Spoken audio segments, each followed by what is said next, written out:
ఆదిలాబాద్ జిల్లా పర్యటనకు బయలుదేరి వెళ్లారు. జైల్లో ఉన్న బాల్కా సుమన్ను పరామర్శించేందుకు వెళ్తున్న కేటీఆర్కు గంజాల్ టోల్ ప్లాజా వద్ద జిల్లా నాయకులు ఘన స్వాగతం పలికారు. మరో 2 ఏళ్లలో బీఆర్ఎస్ ప్రభుత్వం అధికారంలోకి వస్తుందని, కార్యకర్తలు, ప్రజలు ఓపికతో ఉండాలని ఆయన సూచించారు. ఆదిలాబాద్ జిల్లాలోని 3 నియోజకవర్గాల్లో బీఆర్ఎస్ గెలుపు ఖాయమని చెప్పారు.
BRS working president KTR Adilabad జిల్లా పర్యటనకు బయలుదేరి వెళ్లారు.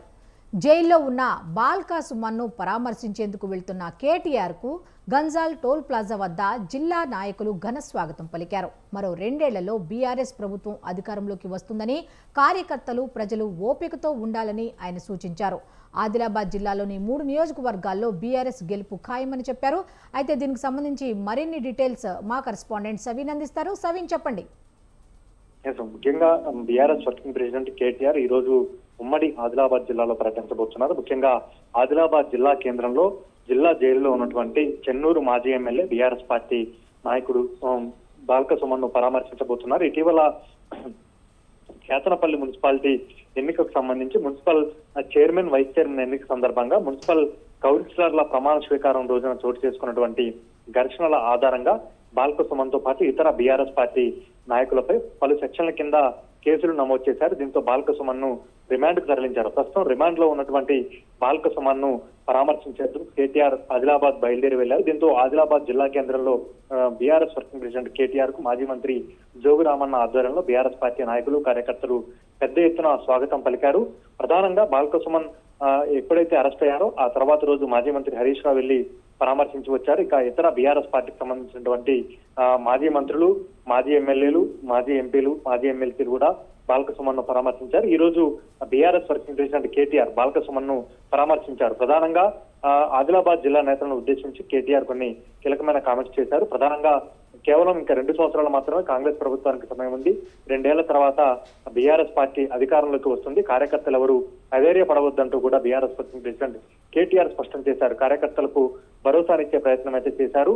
మరోవైపు రాష్ట్రంలో కాంగ్రెస్ ప్రభుత్వం పూర్తిగా అవినీతిలో కూరుకుపోయిందంటూ కూడా కేటీఆర్ కామెంట్స్ చేశారు. కేతనపల్లి మున్సిపాలిటీ పూర్తి స్థాయిలో బీఆర్ఎస్ పార్టీకి మెజారిటీ ఉన్నా అక్కడ బీఆర్ఎస్, సిపిఐకి కలిపి పూర్తి స్థాయిలో మెజారిటీ ఉన్నప్పటికీ ఆ మున్సిపాలిటీని దక్కించుకునేందుకు అక్కడ రాష్ట్ర మంత్రిగా ఉన్నటువంటి వివేక్ వెంకటస్వామి దౌర్జన్యం చేశారు. అదేవిధంగా అరెస్టులు చేశారు. ఇప్పటి వరకు మున్సిపల్ చైర్మన్, వైస్ చైర్మన్ ఎన్నిక జరగకుండా అడ్డుపడుతున్నారంటూ కూడా బీఆర్ఎస్ పార్టీ నేతలు ఆరోపిస్తున్న పరిస్థితి మనకు కనబడుతోంది.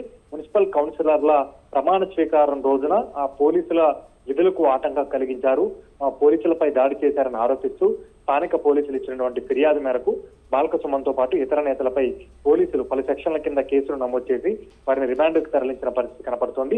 అందులో భాగంగానే బాల్కా సుమన్ ను పరామర్శించేందుకు ఈ రోజు కేటీఆర్ ఆదిలాబాద్ పర్యటనకు వెళ్లారు.